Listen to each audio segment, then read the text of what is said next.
যদি কখনো অহংকার আসে, কবরস্থান থেকে ঘুরে এসো। সেখানে তোমার চেয়েও সুন্দর, ধনী এবং জ্ঞানী মানুষ শুয়ে আছে। জীবন থেকে একটা জিনিস শিখলাম, চাইলেই সবার প্রিয় হওয়া যায় না।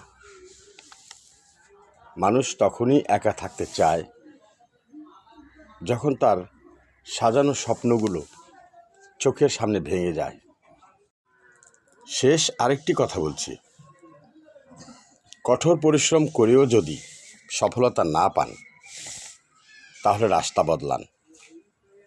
আপনার লক্ষ্য নয়, কারণ মনে রাখবেন, গাছও কিন্তু পাতা বদলায়, শিকড় নয়। অতএব যা কিছু করবেন বুঝে শুনে করবেন। ধন্যবাদ।